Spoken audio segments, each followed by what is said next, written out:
Someone here I'm seeing, I'm getting that madly in love thing.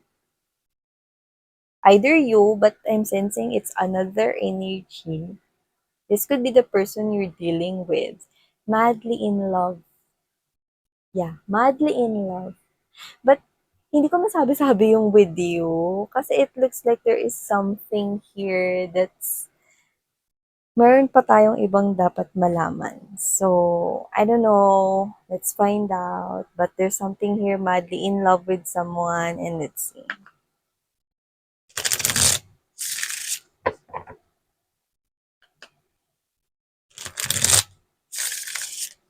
Oh, but there's definitely healing. I saw the star. So, whoever that energies, no, na madly in love siya doon, there's healing in that. So it gives me this kind of message that there could be separation or break up right here. Okay? But I don't know. I do not really see na ikaw yung sineparate or whatever. Ewan ko, magulo pa ngayon, pero wait lang. Wait, wait lang. Teka, sandali. Yeah, whoever this person is that you're dealing with, see, this person did give too much and generous when it comes to love, and maybe he or she is madly in love with someone in the past to the point that this person could possibly thought na siya na yun, or this person could probably thought na eto na talaga yung the one for him or her. Kasi I'm seeing this person did sacrifice a lot. Okay? But this person receives less. At nakakuha pa nga ako dito na baka nga hindi pa ito nasuklian. So let's get to know more about this. Alamin natin yung nangyayari dito. Kasi parang this is not just about you, guys. It looks like there is another story in here. And that's what we need to find out. Kasi twice ko na nakita yung star. Definitely may healing. So kung ano man yun at kung ano man yung thing na yun in the past, tapos na. There's two confirmations that this person is already healed.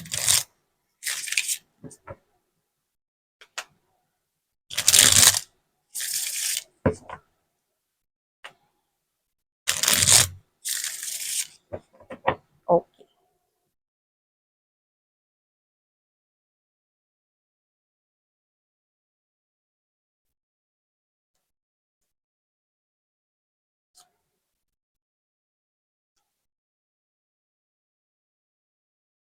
Oh. So it looks like someone here is magre-risk siya, might be involving you. Kasi this is communication, this is action right here. This is the energy of someone here na hindi niya na mapipigilan pa rito, no? Yung um, isang bagay dito na parang ang tagal nang nakakulong sa kanyang damdamin or sa loob niya, no? At gusto niya na itong isiwalat or ibunyag, no? So, maaaring ito ay matagal niya nang sinisikreto rito, no? And finally, this person gusto niya na rito magsimula, no, ng new beginning, no? Kasi parang siya rin yung mga babes, no, nag-cause kung bakit nagkaroon rito, no, ng hindi agad-agad na pag-action. No? Kasi parang iba yung nakuha ko sa kanya, parang, siya, iba siya mag-isip, okay? Talagang yung delay na yon, no, is kalkulado at parang nagbe-benefit. So, baka inaaral niya yung sitwasyon. Parang ganun. Okay? So, let's see. Pero ready na siyang ibunyag yun at isiwalat dito. Yan, no? It has something to do with passion. It has something to do with feelings and emotions. That's what I'm sensing. Passion, yeah. We have here the Nine of Cups and ooh, Nine of Cups with the Ten of Cups energy here. Just kidding me. This is someone here looking at you that you are a potential partner here, a lifetime partner, a future spouse, someone that he or she wants to build a family with. wants to build a home with. And look at that, from 9 to 10 of cups, you're definitely feeling this person's each cup. So, ibig sabihin kaya naman pala no, magsisiwalat at magbubunyag na to ng feeling sa'yo. Kasi napuno mo na rito mga babes, no, ang kanyang cups at talagang in love ito sa'yo. So, this is the person right here, no, na this is someone here that this person is wanting to offer you something as well big. When it comes to commitment, this person is offering you or gonna offer you some kind of serious commitment right here. To the point that he or she is not playing around at talagang itong relationship na to ay mauuwi sa isang serious commitment hanggang sa magpamilya, hanggang sa lumaki na yung mga anak ninyo, no? And you're gonna be with each other together, yeah, forever. Yeah, as long as kayo ay magkasama, like everything right here, you're gonna conquer it all. Every obstacle, every challenges, no? Ikaw yung nakikita niyang perfect na pwede niya ritong makasama. Taray! So we have here this Three of Coins energy, Six of Coins. Oh, okay. So yeah, definitely this is an energy right here of someone who is a king of coins energy. Maaring itong tao na to, no, ay dahil sa kanyang kasipagan, kasi masipag siya eh. Sabi ko sa'yo, pinag-isipan niya rito mga galawan niya, especially kung mag invest siya ng money. Tinitingnan niya yun maigi. Nagdedesisyon siya rito ng bongga, pinag-iisipan niya yun. Yan, no? Yung bawat desisyon niya, especially kung pera yung BBT1 niya, kasi gusto niya na mag-grow ito. This is the energy of someone with the King of Coins energy.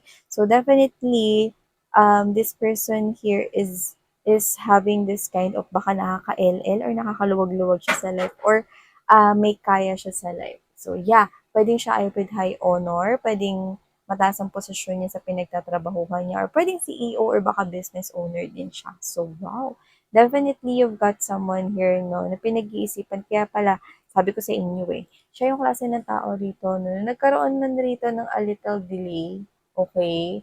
Kasi pinag-iisipan niya yun. Pero, you're feeling this person's cup of love. This is an energy of someone na hindi mo pa naging ka-in relationship ever.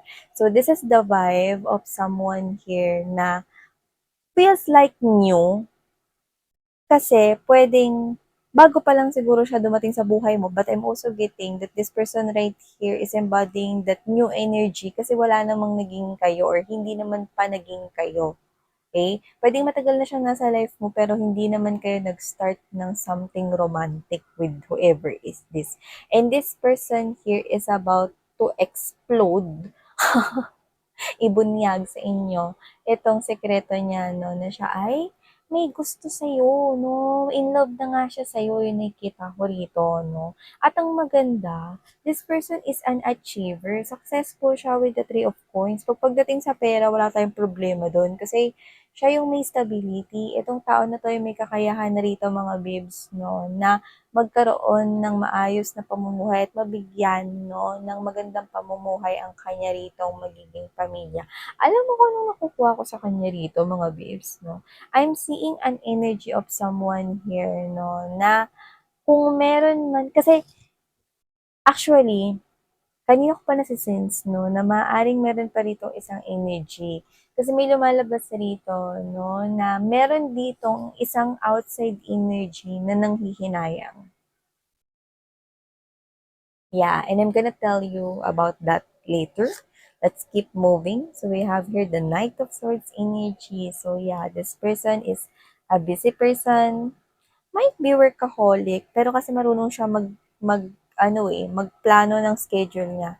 So, kahit hectic yung schedule niya, no, masisingit ka niya dyan, no, at hindi ka magmumukhang singit dyan.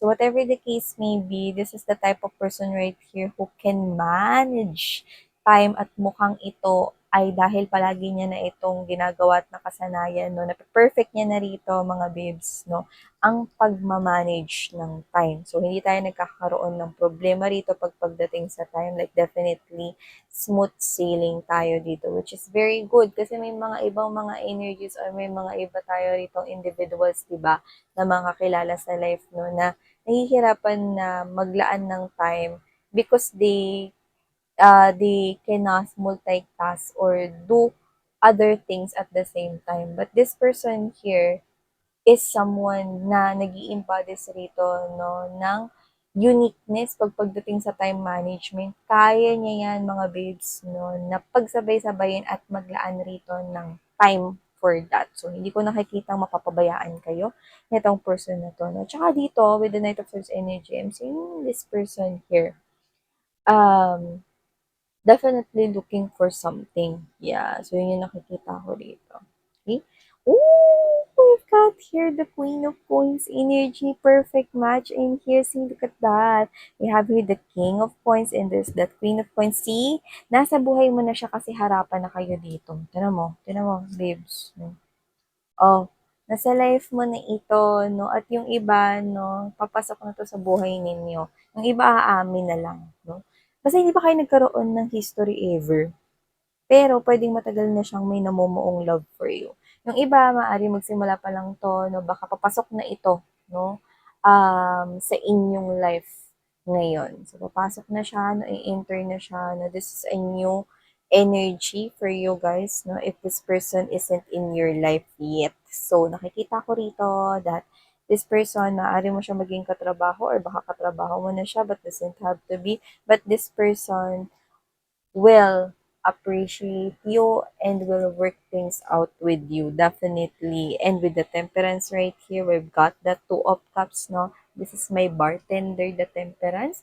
I'm seeing that this is totally that type of relationship, that there's overflowing love in here, no? And there's that marriage symbol. That love in there is marriage symbol. So definitely through time, I'm seeing right here na actually slowly, gradually itong connection ninyo. No? Mabagal ito pero maganda. Alam niyo, habang tumatagal, no, mas lumalalim ang inyong connection, habang tumatagal, mas gumaganda ang inyong connection, no? At mas lalo ninyong nakikita, mga babes, no, na kayong dalawa ay really, really suited for each other. So, woo! Tinitimpla pa lamang, tapos ayun, hawak nyo na yung two of cups na tinitimpla. So, definitely tell me, isn't it your person here? See, ang tinitimpla ng ating bartender dito, mga babes, na ay walang iba kundi ang inyong tig-isang cup of love. So, yeah, wow. This is really a fated connection right here. Collective. So, yeah. Oh, di pa tayo nakapagpakilala.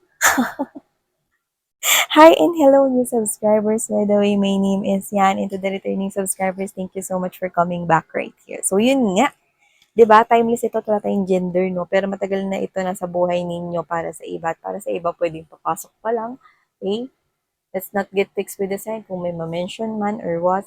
But definitely, there's someone here on fire. Yeah. Kasi nga, tinatago niya na ito. Basta hindi pa kayo nagkaroon ng relationship nito ever, no? Pero matagal na siyang in love sa'yo. At nakakuha tayo rito ng energy and vibe of someone here, no? Na papunta talaga tong marriage and tatanda talaga kayo together. Yeah. So, I'm picking up as well that this person right here is good provider na siya sa family niya. Ready na rin siya mag-settle, actually. Alam mo, yung nakakuha tayo ng energy kanina ng isang outside energy, no? So, tatlo kayo dito. Pero yung isa kasi, alam mo yung parang it's signaling me na meron ditong nanghihinayang. Kasi, kung sino man tumakakonek ninyo, ready na siya mag-settle dun sa tao na yun, pero iniwan siya. Iniwan siya nung person na yun. So, hindi ko alam kung anong nangyari sa kanila dito, pero meron siya ritong person na pinag-alayan. So, pwedeng nag-propose siya doon, okay? Or nagkaroon rito ng pag-amin, no, na magsama na sila or mag-move in together or mag-start na ng family. Tinanggihan siya ng person na yon. And now, that person is nanghihinayang. Yan. See, are you getting my point, mga babes? This person offered his or her love with someone in the past, but that person, eh, tinanggihan niya yon. Tinurn down niya yung offer na yon. And now, yung outside energy na yon is nakakuha tayo rito, no? Kasi hindi naman siya makakasali rito kung hindi strong yung kanya rin na parang energy. So, definitely, this person is no longer in his or her life. Pero, nanunumbalik dito sa pag-iisip ng taong inalayan niya ng offer or proposal in the past, no? Na may halong panghihinayang na sana kinuha niya yun. Pero yun nga, no? Sa'yo ko na nakikita ito na ino-offer nitong person na to at hindi na doon sa old energy na yun. Yeah. So, whoever that energy is, I'm seeing that this person right here, for others of them, maaring, alam mo naman na hindi naman sila as in friends pa rin ngayon. Pero nakita ko rito, no, na pwedeng meron pa silang communication. Kasi mabait tong guy na to or itong woman na to nakakonect mo eh. Yeah. Wala akong nakitang pambablock or wala akong nakita rito na parang nagkaroon rito ng argumento, no, sa pag-turn down sa kanya nung person na yun in the past. So, definitely, they are not friends now. Yun yung nakukuha ko rito. Pero, hindi naman din sila nag-uusap talaga. Like, literally, wala lang communication, but the other person right here is thinking about the offer na minsan ang in-offer sa kanya ng person mo na ngayon. Yan, whether kakonek mo na siya ngayon, no, basta ikaw yung nakikita niya na person niya na ngayon at hindi na yun una niyang inalaya ng love. Yeah. Kasi nakahil na siya ron eh. Matagal na rin siya nakahil dun sa person na yun. So, pwedeng matagal na yun nangyari. Or this person right here is natanggap niya na, no, na maaring baka hindi yun yung para sa kanya. And yeah, I'm seeing na ikaw kasi yung para sa kanya kasi ikaw yung tinimpla ni bartender dito. See? So things right here starts to come